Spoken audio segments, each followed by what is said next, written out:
Hello, this is Jonathan Shaw. Welcome to CripChat, your weekly pod. If you haven't heard about Anchor, it's the easy way to make a podcast. Let me explain. It's free. There's creation tools to let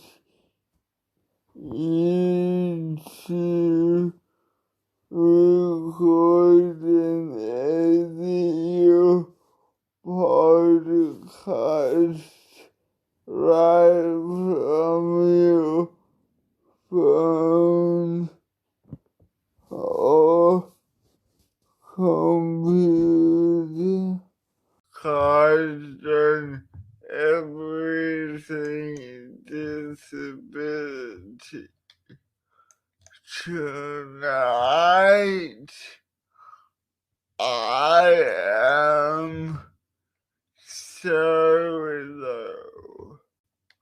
I'm looking for people to join me for a chat.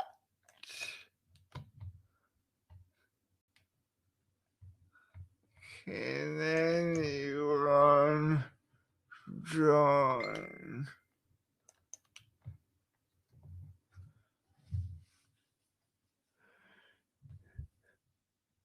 Anyone at all? I wanted to chat about perception.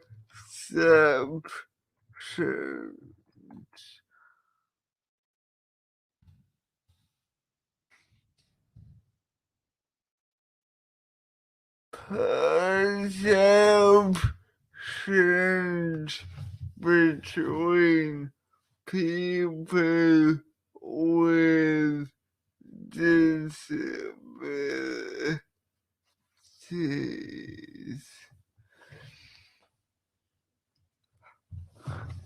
Hello, Jeff. How are you?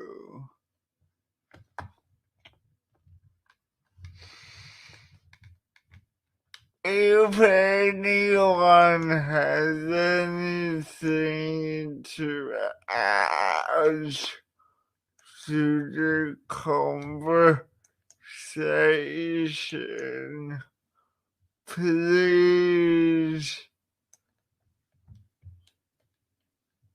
like and share.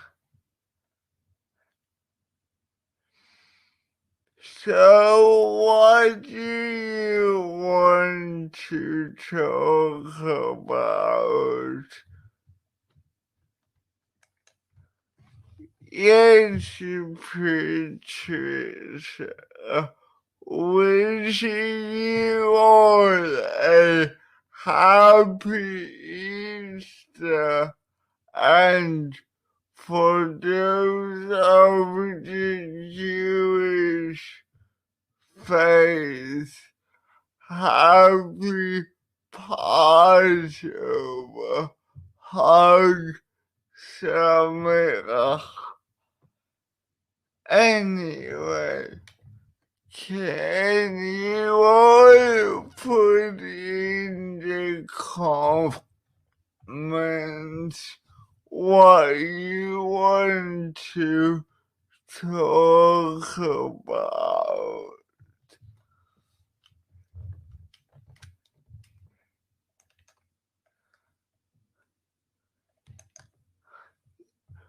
Just be aware there's a bit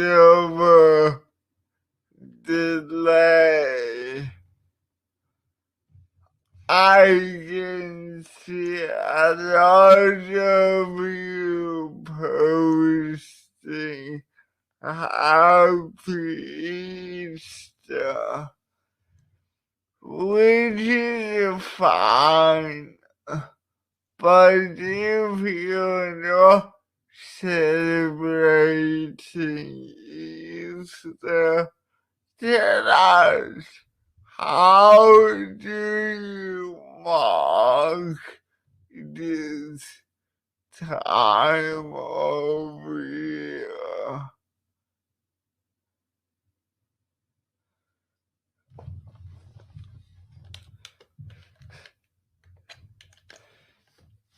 Yes, people, if I don't know what you're thinking,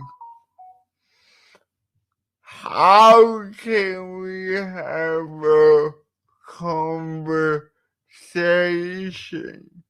So please leave your comments or even an emoji in the chat below.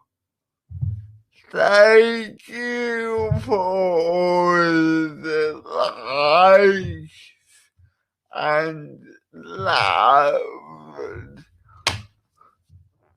Just to let you know that CripChat is also a podcast. You can subscribe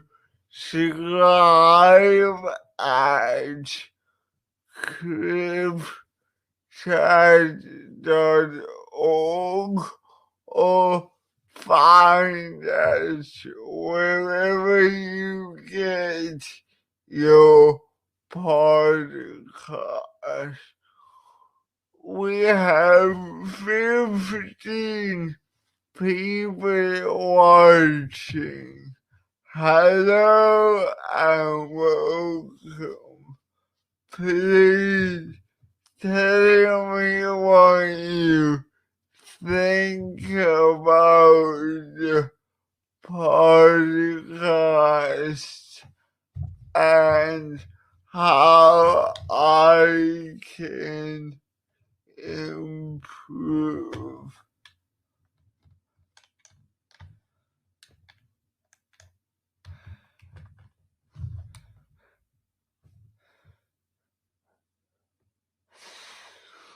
Whenever you always ask the complicated question,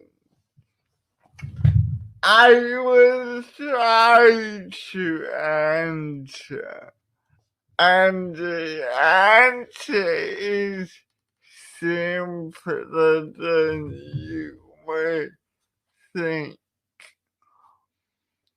For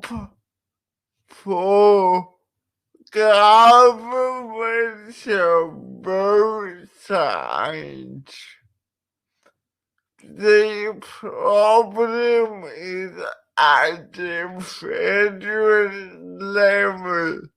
They don't have any people with a limited experience of disability. Now, I know there is a well-used saying, nothing about us without us. Frankly, I am becoming frustrated with the lack of will on all sides of government. So I have been openly debating this topic. I have asked questions on the page. I have asked questions in public groups. My answer is a question. How can governments make effective policy without limiting civilians included in their elected representatives? Frankly, I am frustrated not with political parties themselves, but the lack of will for people for people with disabilities to identify common values and wants and to create their own political party. Now I know we have the Cares Party, and in South Australia we have the Dignity Party. Well, to be quite frank, Australia is a federation made up of 7 states and territories. Now, if it's good enough for Western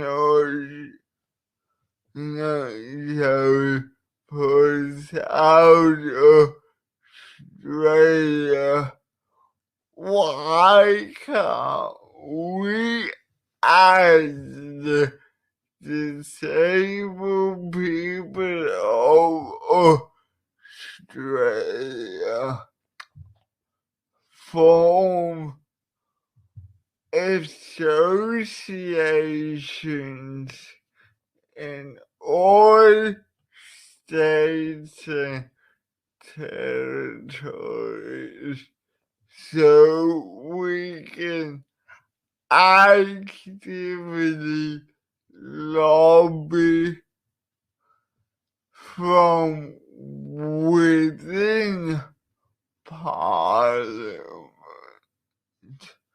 How can a government be expected to make policy if they are not aware of the need and wants of people with disabilities? I am tired of us living in the bad old days of the charity model of disability.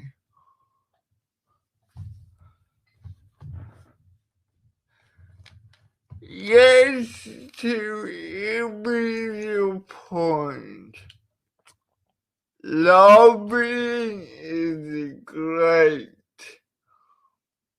but frankly, what I would wish to see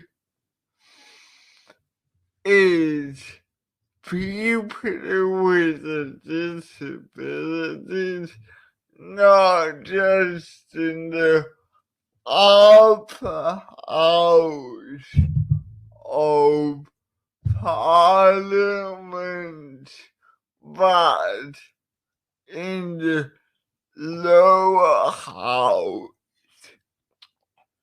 so they can be literal representatives of the true values which we disabled,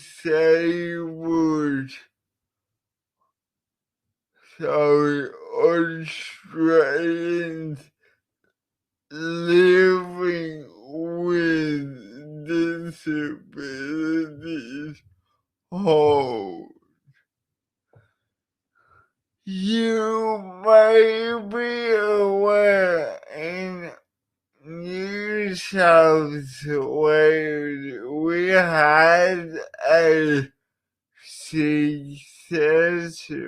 lobby group called Stand By Me.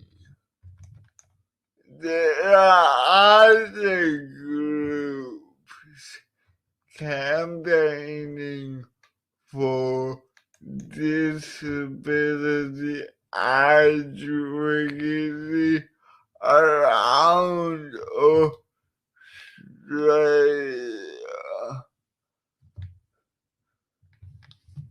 I don't see the rationale for governments to cut funding to advocacy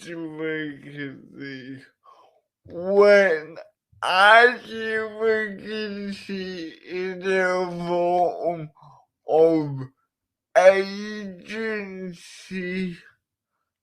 and it is an effective voice for people with disabilities. I am confounded by the logic of both Labour and Liberal.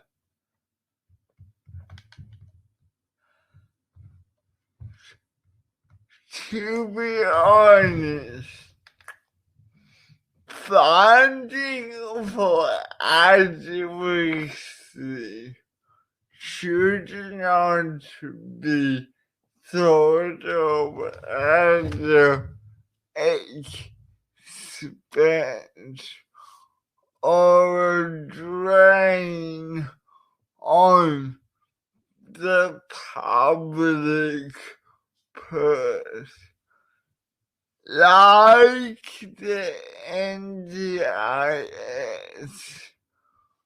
advocacy and the services surrounding it should be thought of as investment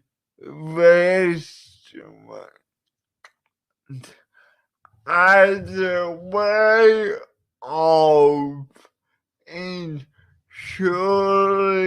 that states and the nation has a sense of social infrastructure, because what good is it to have businesses and well-run mainstream services if, in effect, there's no way for people with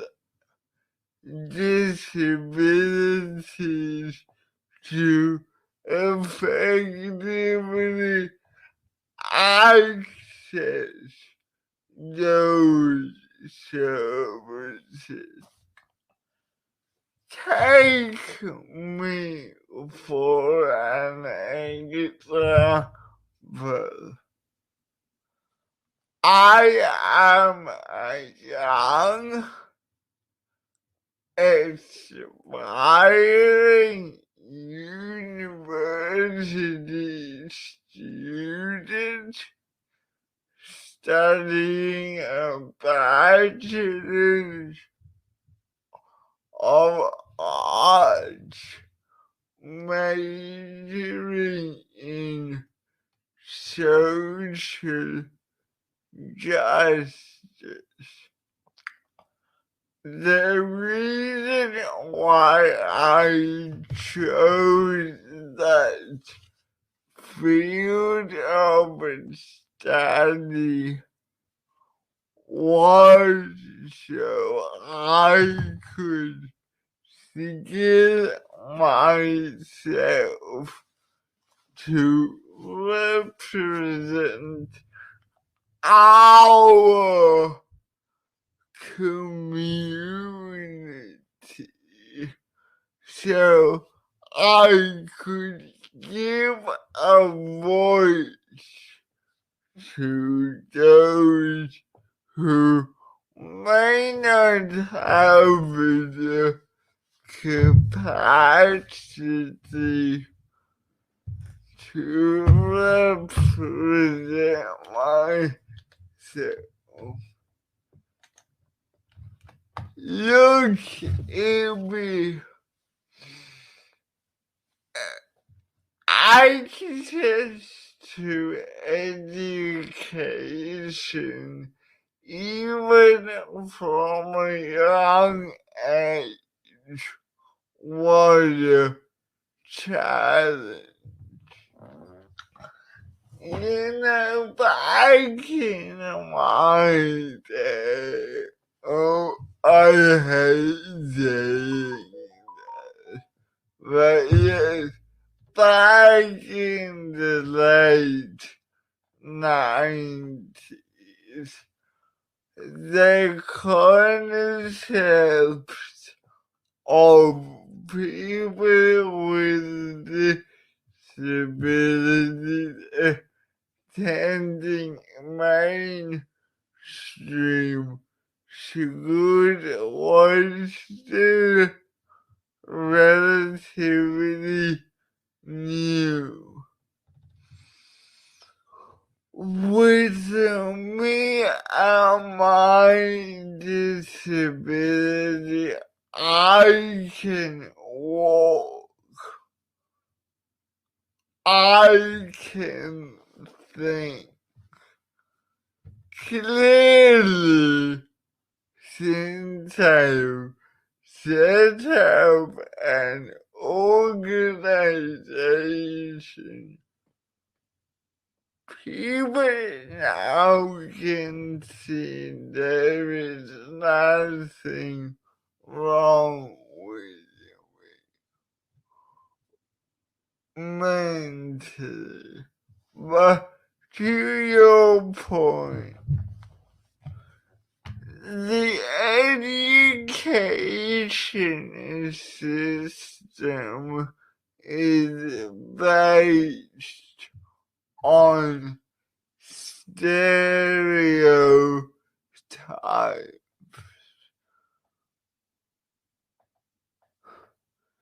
Principals and even the Department of Education use our impairments against us. They say, oh, you use a wheelchair. Go to a special school. Oh, you're blind. Go to a school for the blind. The same with deafness. My issue isn't with the system. My issue is what is the teaching able-bodied students. To me, it is simple. The more we segregate, the more we teach the adults of the future that hiding away people with disabilities is okay. In fact, in my high school, now I don't mean this in a negative way, but there was a certain attitude of let's keep the people with disabilities together. Let's keep them in a corner of a single school block, so they don't get the other children.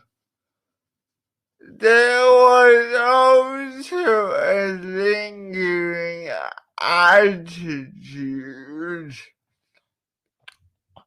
that just because one student with a physical disability happened to use a wheelchair, that was the norm for every student with the same category of disability. Now, I am not saying that's wrong. I'm saying that teachers and security administrators, their attitudes matter. Their attitudes are the basis for students' attitudes. Now look how demonstrate.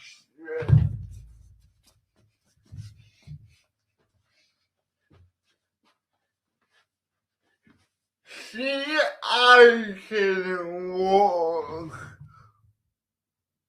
Sure, I may be a bit wobbly, but hey, there's something good dystonia.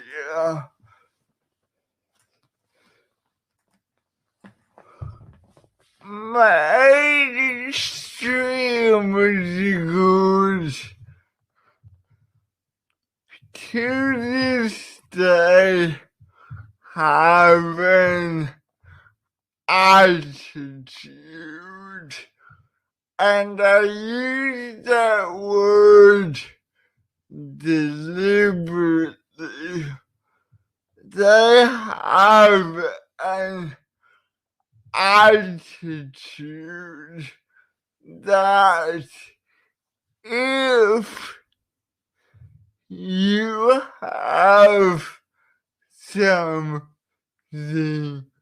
physically wrong with you, they make assumptions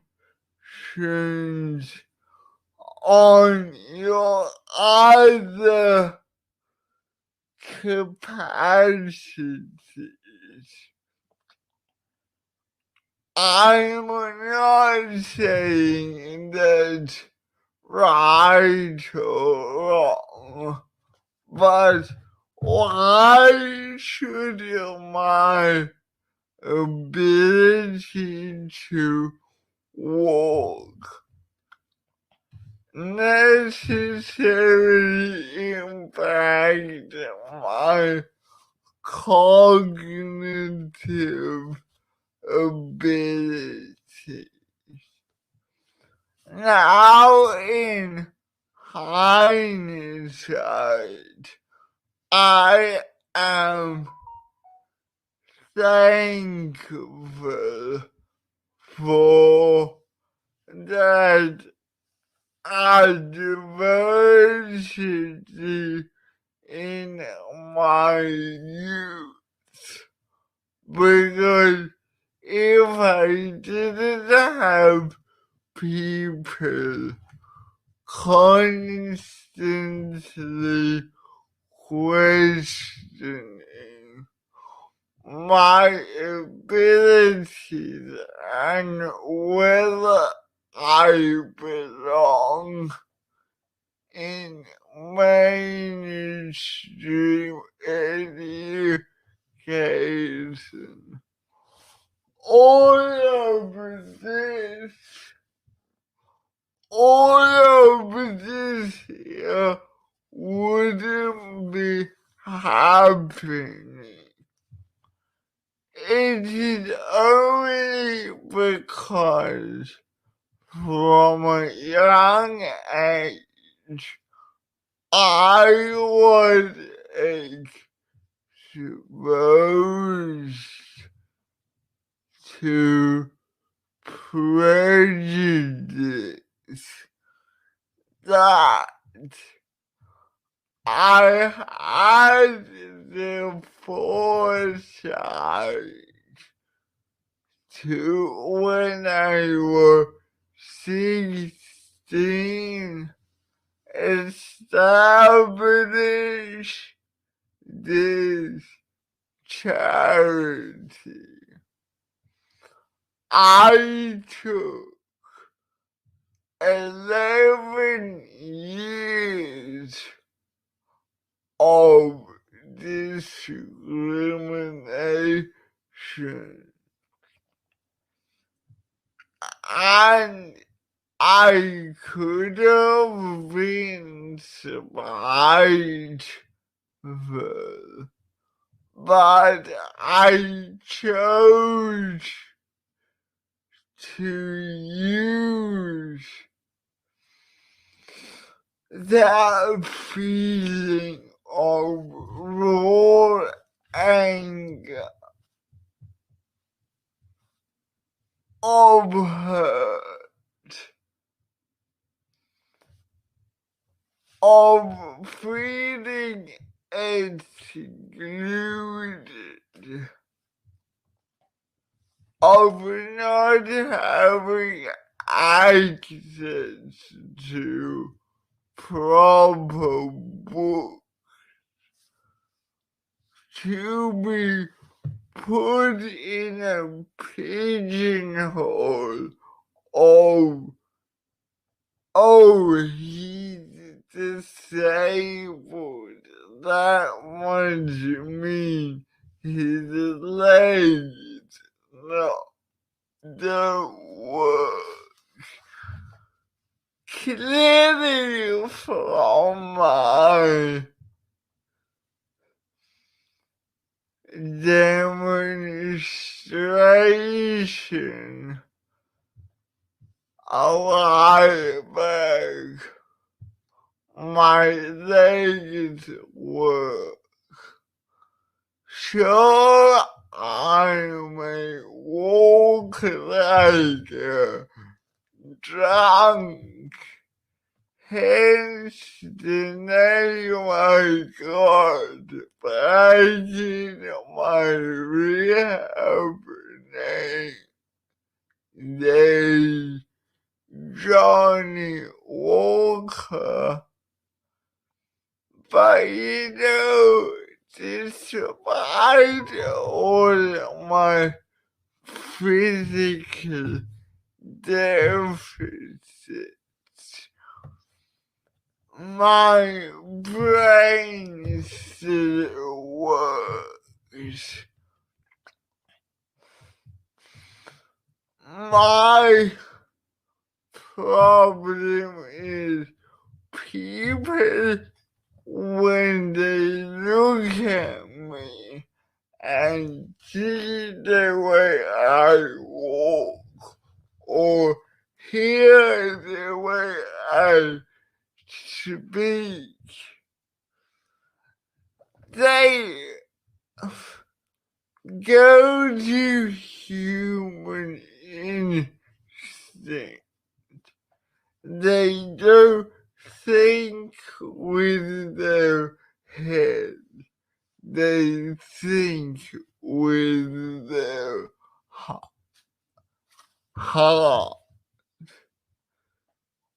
To those people, I say, I don't want your pity. I want to, as you put on the drum, be invited to dance. For me, my primary school built me rights, gave me a full-time teacher's aide, but in my mind, they did not put the effort in building the attitudinal access. Disability then and still now in mainstream education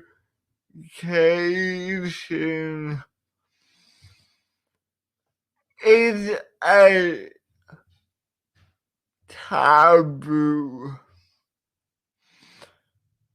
To quote the drum,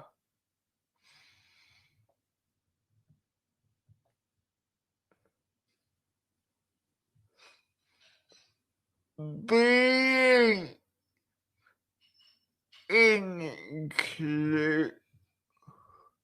no, having access is being invited to a dance, but the act of being included is being invited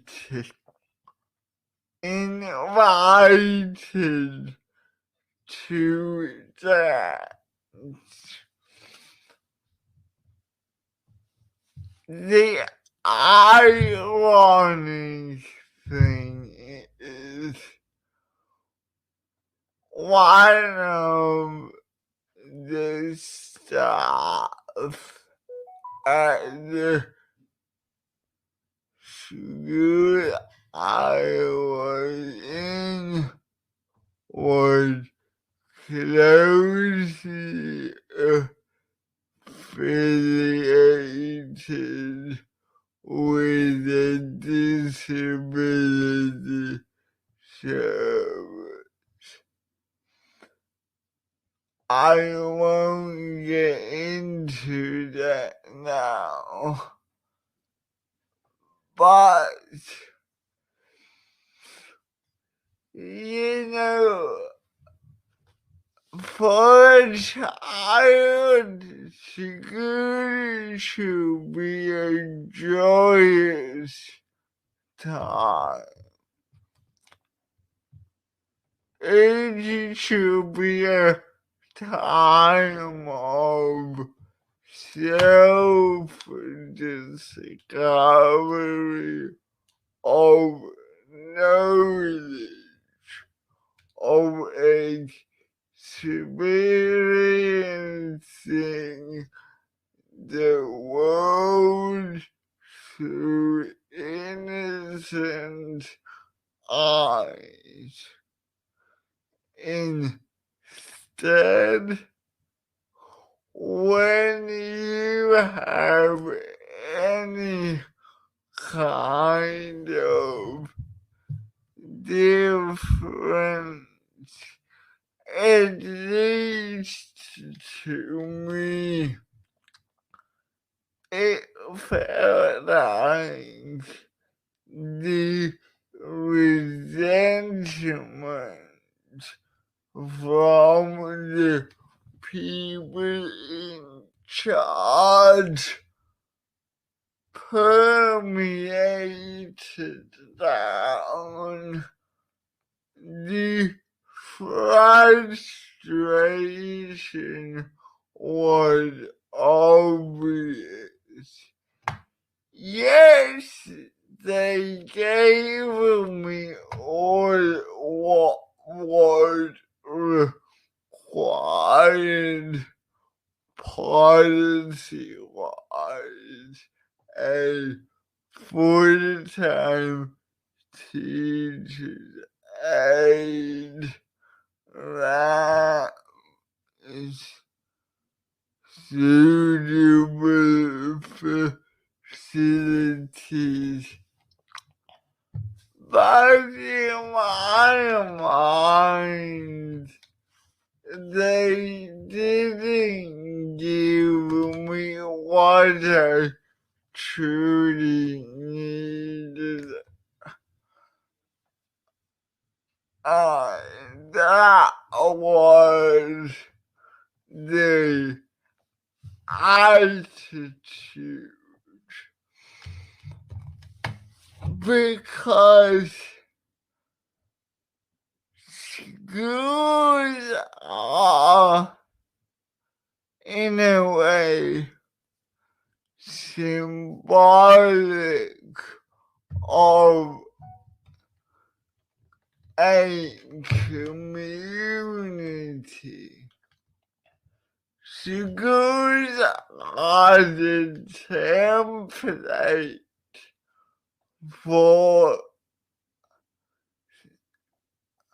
a student to learn what it is to be in a society.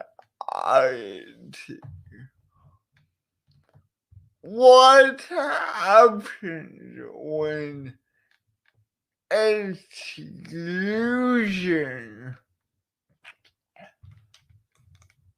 and intolerance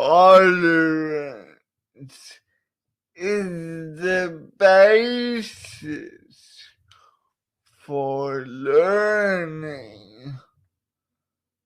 Not to mention the dilemma of mainstream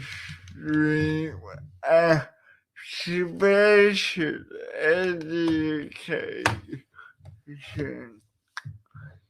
Yes, I see the validity in having two systems, but why can't it be two systems, one campus? Because we teach children from a young age, unfortunately, that people with disabilities are okay to be excluded.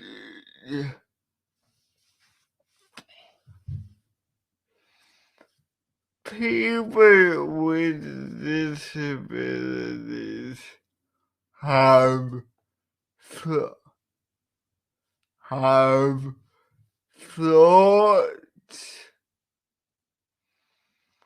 perceptions, which are valid regardless of whether they can run, whether they're at the top of the class or the bottom of the class. We are all equal. What makes us human isn't all what's in our heads. It's how we use our knowledge to be empathetic.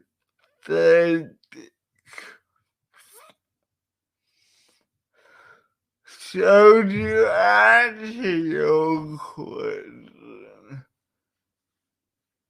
access to education for me was like having to fight for inclusion even when I had no concept of what inclusion was. It was like having to constantly justify my right to be in that school versus the amount of resources it took for me to be in that school. All people with disabilities really want. And this goes across any area of society. Is for society and decision makers through their actions to tell us and the general public that it's all well and good to have the policies in place, but where's the action? If we begin to create two systems which leads to two distinct societies. How can we preach integration when the very society we live in is not based on class, but based on ability?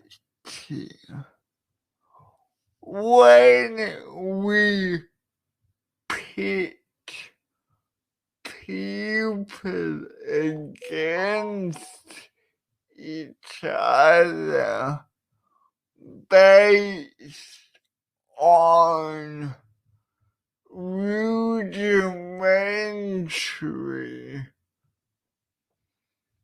assessment tools and assumptions of what is normal, then we slide down a slippery slope. We begin to judge people not based on what they're capable of, but based on the value we assign, we assign those capabilities.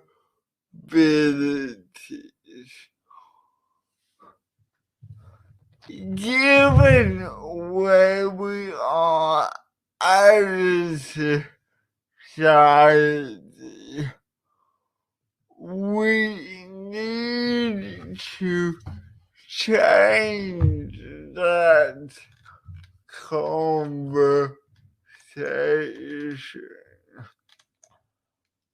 We need to start thinking and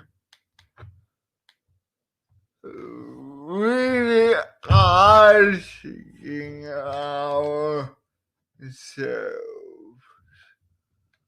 do we want to live in a segregated society? Do we want to live in a society which teaches children that separating those who are able and those who are so-called disabled? Do we want to live in a society which says it is okay to diminish the value of people based on what we think they are capable of? For me, the answer is simple. The answer is yes, it is well and good that the NDIS exists, but have you ever answered the question, what is the NDIS investing in? What is it that society gets from investing 22 billion a year? I'll tell you what, I want to shift the discussion to be, I, as a participant, don't want to be seen as a budget. I don't want to be a figure in an actuary table.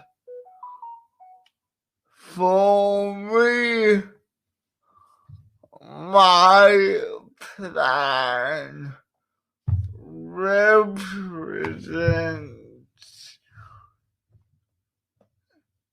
a form of citizenship. To me, each dollar invested in me is an acknowledgement of the human potential of people with disabilities. So from now on, when the minister for the NDIS, he or she says, this is what the NDIS costs. No, minister, that is the wrong question. The real question is, what is the NDIS costing? What would it cost if people were excluded?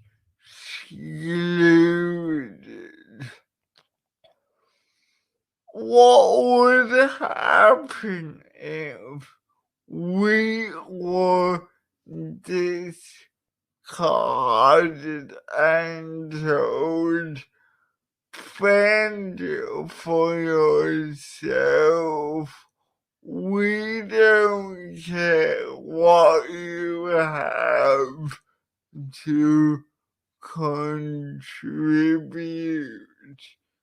to our concert. We call a society. From now on, whenever a politician mentions the dollar figure the government is putting into the NDIS, our scheme, I want people to think of the NDIS, our scheme, as an investment in the human potential of people, and this is the key word, living with disability. In my mind, it is not enough to have equipment, funding, or support. We need to, as a collective, the thing with building codes, the NDIS is not one of down payment. Rather, it is an investment in the human potential of people with disabilities. We are more than binary, male, female, able-bodied, disabled, straight, gay. We are more than that. We are people with human potential. We have the potential to change the way society views us. We have the potential to prove what we are capable of. But above all, we have the innate potential to realize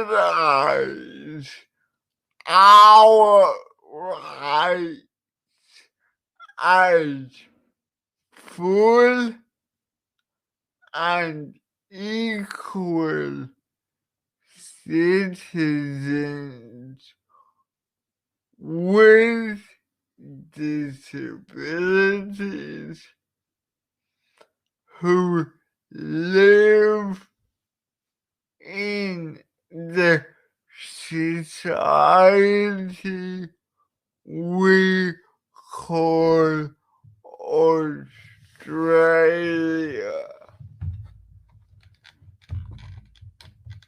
That is what I want you to think each time you hear that beautiful four-letter word. NDIS.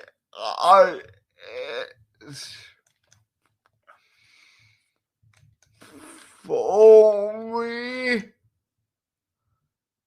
let's forget the word insurance scheme. Let's think of the NDIS as the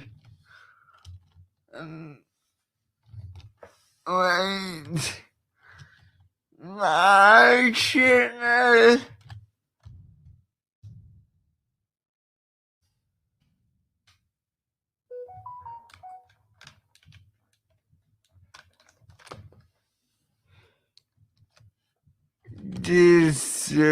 disability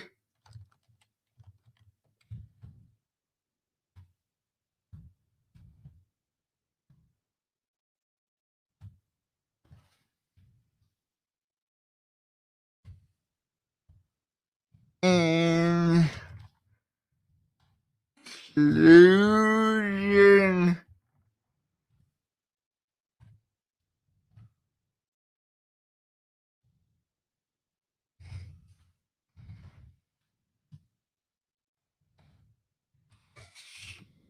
game.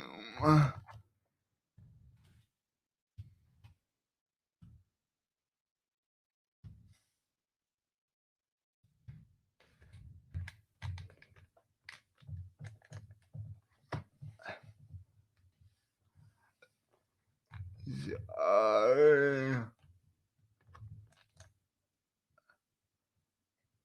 well, you know what I meant. Instead of thinking of it as an expense, let's think if you, you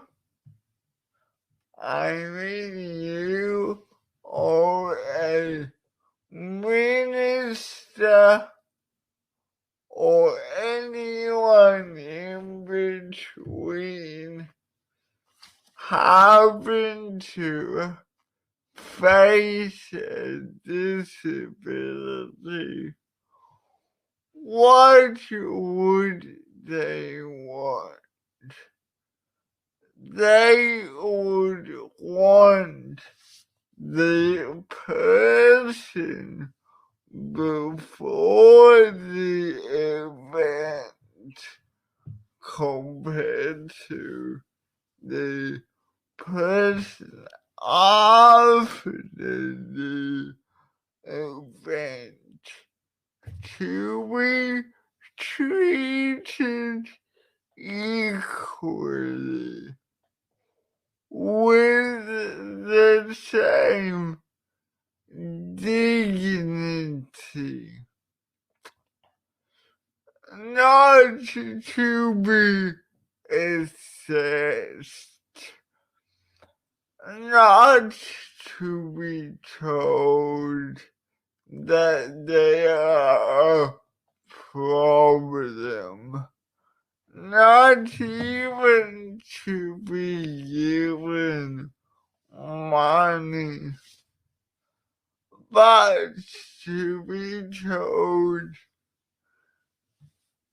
it is okay to be different. It is okay to have challenges. We will support you when you have a disability. You are never alone. God, I wish a brochure would say that you acquired a disability, you were born differently, but you are never alone. We need to live in a society where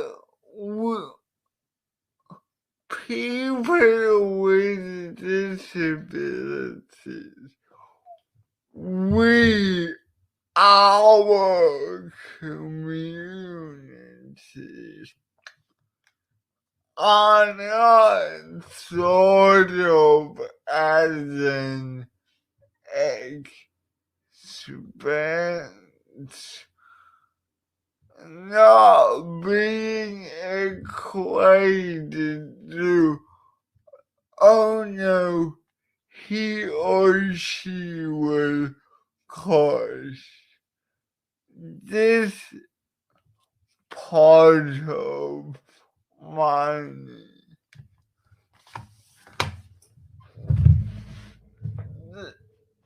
the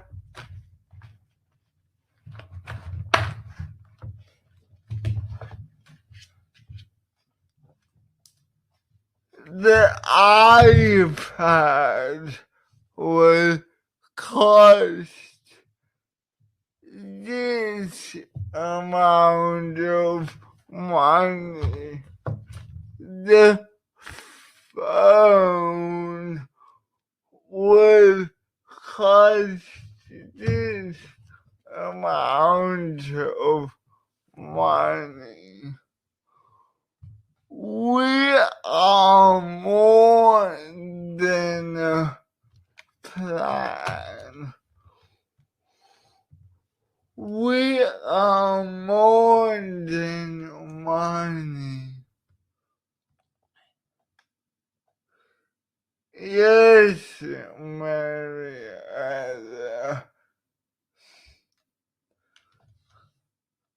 I would add to your point.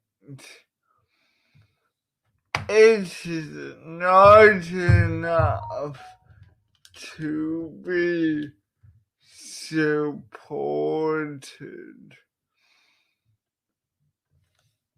The next stage is to build a society which clearly states now you have the support. Let's listen. Let's start a dialogue on what the thing called access and inclusion truly means. You know, for once, I would want to walk into a planning meeting, not having to look my worst, not having to roll in with a wheelchair, to walk in proudly and say, this is who I am. Sure, I may walk, but you know what?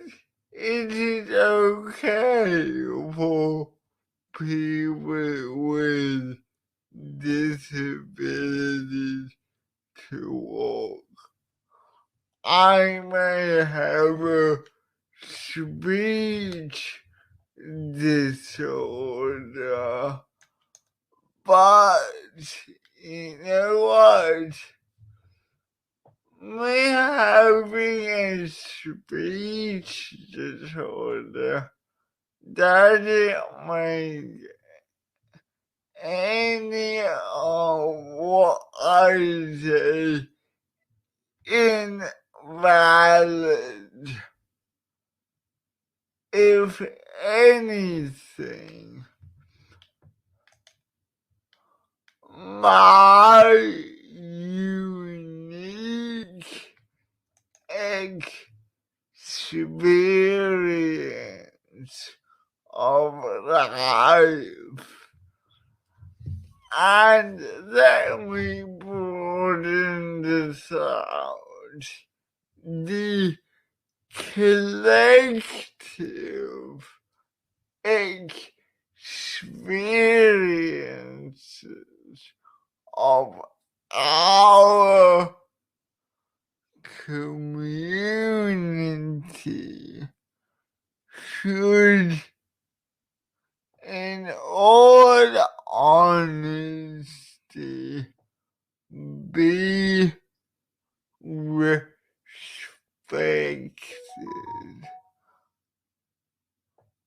People should learn not to judge a person, how they walk, how they talk, what they can see, hear, what they can perceive. People, above all, should be acknowledged, what they can contribute to society. Because it isn't that what we always need a little respect.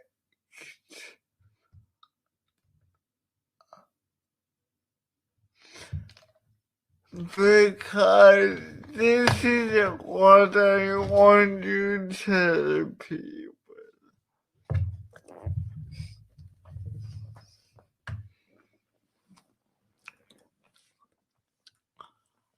I do not exist to be your inspiration.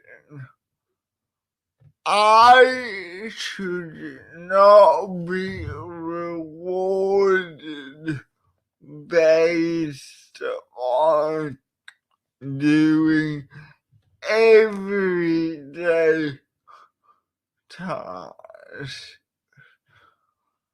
I do not get support because I am broken. I get supported. So each day I can wake up, I can stand tall and proud. I can say to the world in my mind, I may be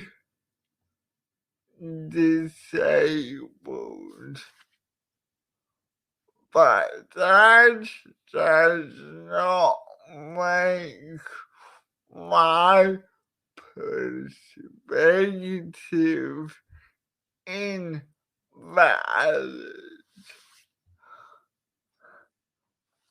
I believe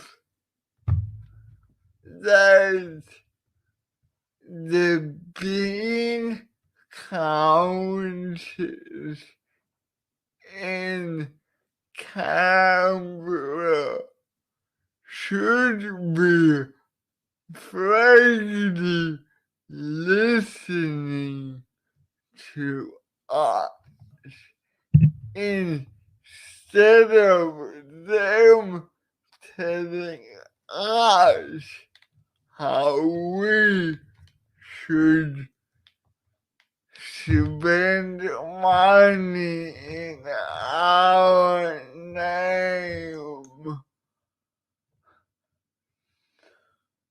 When will we reach the year where we bloody well tell them we, the disabled people of Australia, tell the government what we need a fund. Where should the funds be allocated so we can be equal citizens? Because forget disability. Fundamentally, human beings want to be heard. They want to be validated, and frankly, we do not need to be given a piece of paper saying these are your capabilities, this is what you should aspire to. No. We regard this independent assessment the wrong way around. We, the people with disabilities of Australia, should be independently assessing the scheme. We, as voters, as citizens, should use every given or ungiven method of telling our elected or unelected officials what we need. How can a bureaucrat living in Canberra or Geelong know what little old Jonathan from wherever I am? How can they know what I need? Considering they could be able-bodied, they could be disabled. Let me tell you this. I get annoyed of the blatant tokenism at the NDIS or A. When would I attend a planning meeting where a person with disabilities is not the employee sitting in? When would the employee with a disability be the planner and the able-bodied person be the impartial person sitting in? When would that happen? Because I can tell you, if we build, let me tell you this, we need to change the way we look at the reforms. We need to say the NDIS at its core has noble intentions. However, it is not run in a way which gives people with disabilities the right to self-determination. The NDIS should be more than a tick box to satisfy international human rights instruments, the Convention on the Rights of People with Disabilities.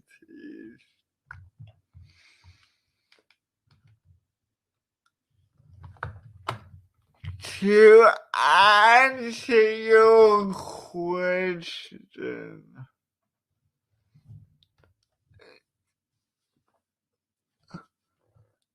this week I was reading the Productivity Commission report to give a submission to the Senate inquiry into independent months. Let me tell you this. The Productivity Commission, when they were proposing how the scheme be built, explicitly said that the assessment tool does not exist. That's what it says. It says there is no assessment tool which exists. Look it up. It's chapter 7 of the Inquiry into Disability Care and Supervisor Productivity Commission. It referenced the existing tools, but in its recommendations clearly state that the government of the day needs to work with the agency and people with disabilities and their organizations to, and this is the key word, co-design the assessment tools. In fact, the Productivity Commission was clear in saying that the development of assessment tools should take place after the scheme is fully implemented.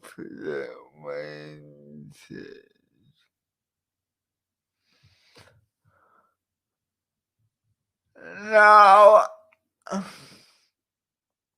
when the scheme was first proposed, I was in year 10 doing work experience at the Center of Disability Studies. I was with the director of that center when the NDIS was proposed to be inquired into by Kevin lied. I had a fear I will get to your comment in a second.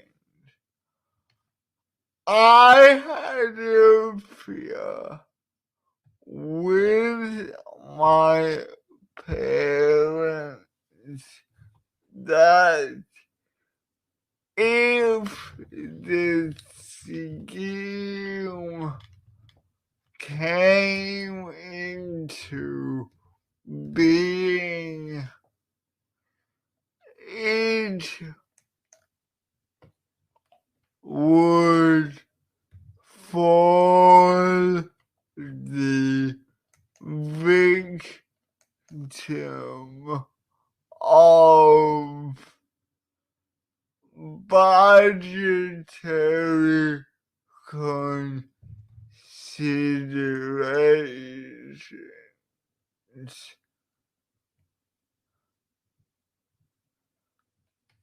And to be honest, I'm sad to say our predictions came to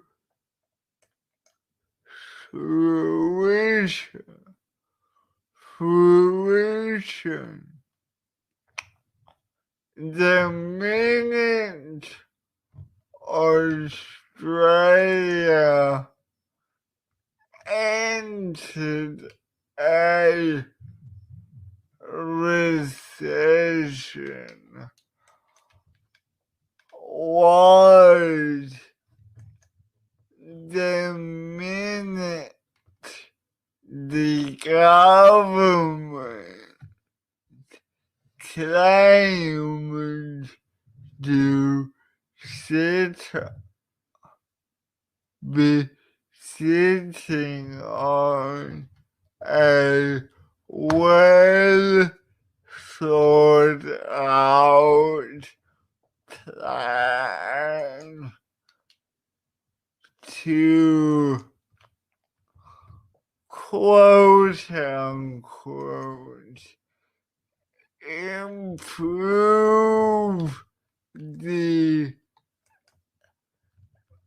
equity of the scheme. Let me be blunt. I the proposal that this ain't about any equity.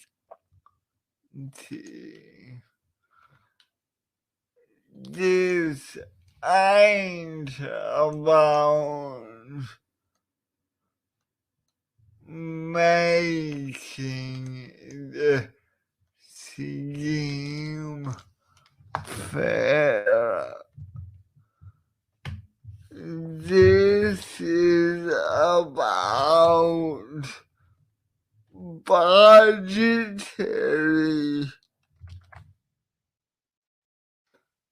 considerations, which frankly have no bearing on our quality of life.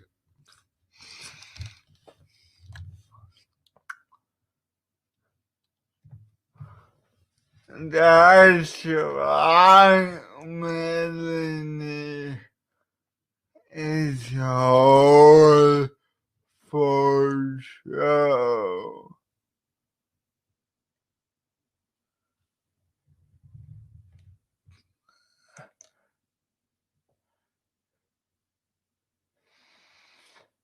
But you know what? This podcast is not about one voice bitching about or complaining about the system. This podcast is about changing the attitude which leads to decision makers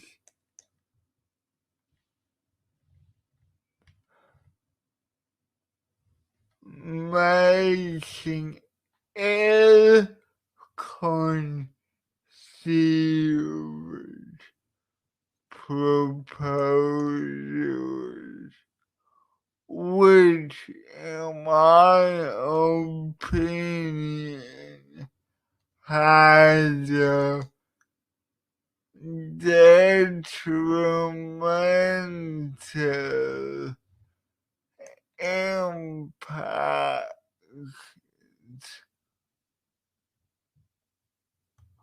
on people with disabilities. To put it clearly, we are not numbers. We are not figures on the budget. We shouldn't be seen as obstacles to the surplus. We are human beings who just want what anyone wants.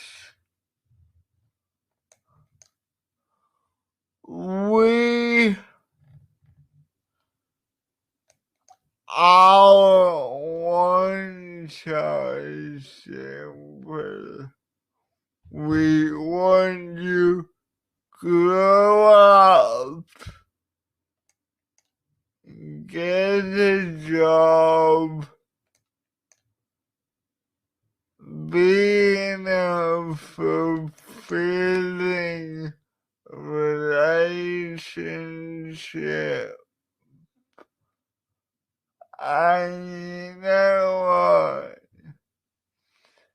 Let's cut the CRAP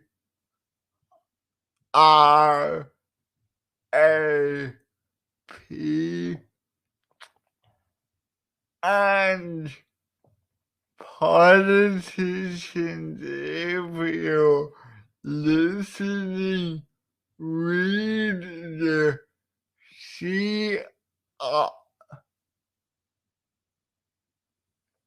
CRPD, the Convention on the Rights of People with Disabilities.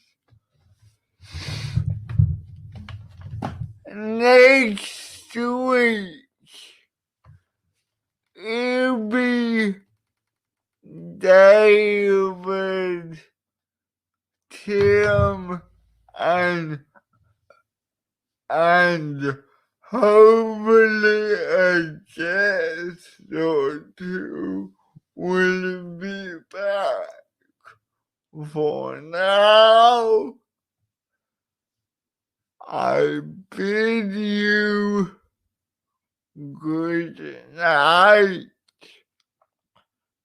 and may all your interactions be inclusive. For now, you've been listening to CripChat, your weekly podcast on everything disability. Join us next week for more CripChat. Yes, we are human beings. And to all of you believe in it or not, happy Easter, Hag Sameach, happy Pesach, and to all a good night. Those who exclude are lost. Those who include are found.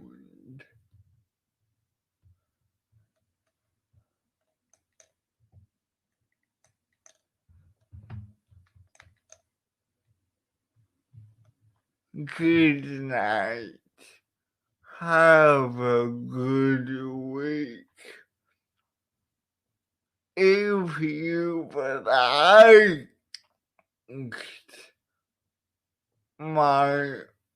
our podcast, visit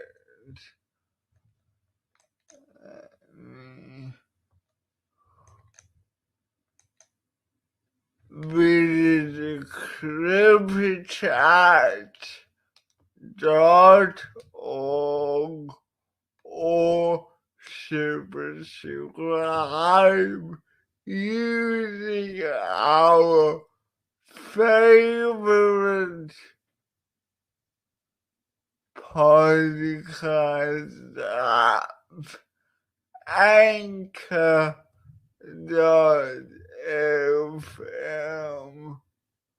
The only way to make a podcast.